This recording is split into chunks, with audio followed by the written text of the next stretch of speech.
The difference between a good work of art and a bad work of art is as much in the quality of the work itself as it is in our choice of who to show the work to. And in this video, I want to share with you a few tips and strategies on how to get your work in front of the right people.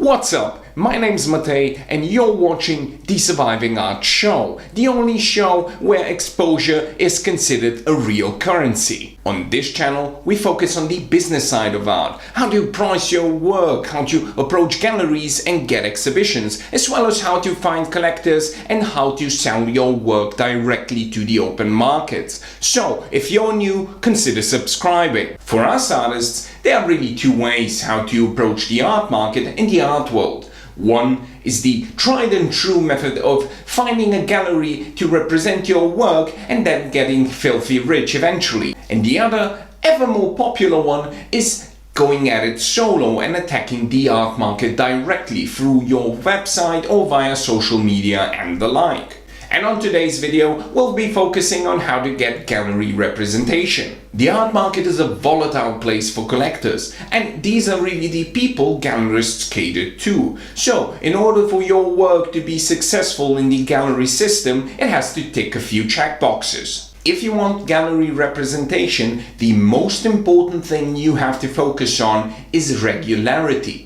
Your production and your output of work has to be regular, so making one work a quarter or two works a year doesn't really cut it. The point here is to be steady in your production and to constantly create, be it on a weekly or a daily basis. There are obviously several positive things about having a regular output of work. One of them is that you constantly create and you get into your vibe and you never really stop making art, and your production just increases in quality in a quicker and shorter amount of time. But apart from that, it also shows gallerists that you're serious about what you do and that they can expect a serious attitude towards production if and when they sign you to their gallery. This is very important because gallerists want artists that are serious about what they do and that can be relied upon. Tip number 2. Curators tend to look at the whole oeuvre, the whole body of work of any particular artist. This means that one individual piece is really as important as we might think, even though we might like it or be really proud of it. But it is the whole body of our work that is important in the long run, and is also important for any gallerist that potentially might sign you to their gallery. A lot has been done in art, and to expect from any single artist to really blow our minds with something that has never been seen before is more or less impossible. And it isn't really the point anyway, because we tend to use references from history and maybe from each other and so on, and what the artistic process is the combination of several artists and several techniques and several methods and combining it into our own personal way of expressing. And that's perfectly fine. But for any gallerists to really find your work particularly interesting, it has to be part of something bigger. Not really bigger in the ways of being part of some societal message or some political cause or some ideology or something like that, though it can be. But the point is, it has to be part of a larger body of your work. Think of it as a novel. A novel with just one chapter wouldn't be really good. But when you put 24, 30 or 50 chapters together and connect them in a coherent and logical way, you get a beautiful narrative that flows. And the same is with our art pieces. Your art pieces should be connected with each other. Rather than focusing on each and every work as a single piece, we should look at it in the context of everything we've done. There are also a few questions that could help you understand and connect your current work with your previous art. For example, you could ask yourself if what you're doing right now is a bit more playful than what you did before, or has it become a bit more dark? Have your colors changed? Or have you broken up a certain tradition of motifs that you particularly like about your work and have decided to change it up completely? Does it maybe juxtapose what you did before, or does it complement it? and so on. So ask questions and think about how your work coincides and directly communicates with whatever you have done before and whatever you wish to do next. Tip number 3.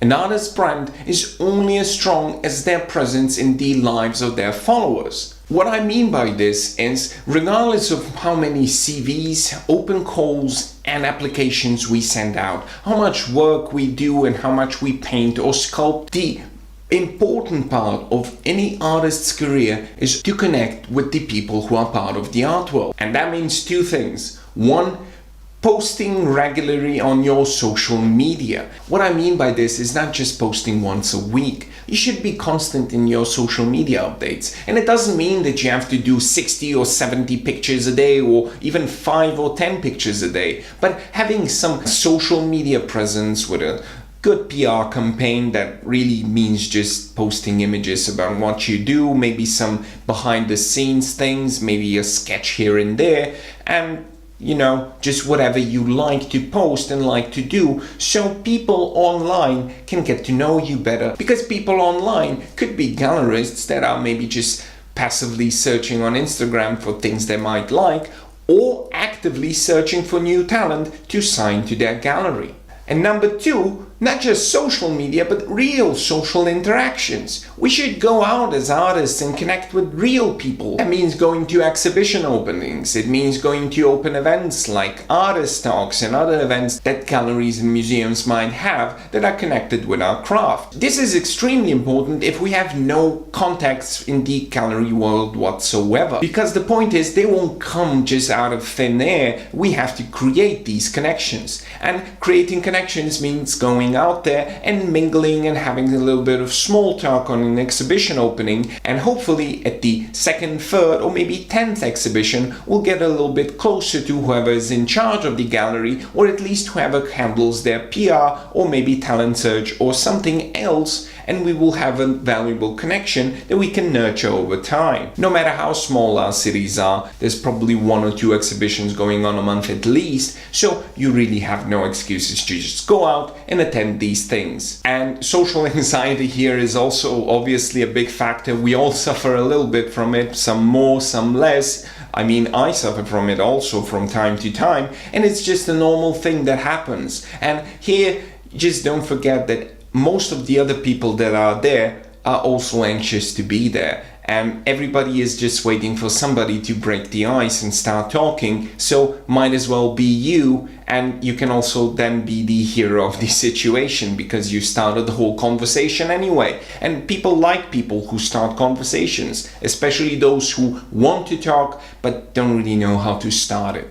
So, no excuses. Just get out there. And obviously a little bit of free wine can also help you out. And the next step is build relationships with people, not just casual acquaintances. And I mean this both for social media and the real world. So social media, if you get a comment, a sincere comment from somebody who likes your work or even dislikes it, answer the comment and start a conversation, because being part of the conversation that is going on around you is the only way you can really, all of us can really be part of it and part of the art world, because being part of conversations is really the only way that we can be part of the art world itself. In the end, if you think about it, it isn't, it's pretty logical. The art world itself is not one giant amorphous blob, but it's made up of people, and that's all it is. It's a bunch of people that know each other, and building long-lasting and true relationships, sincere relationships, is the only way we can become part of it. The next step is pretty much obvious, but we do forget it from time to time,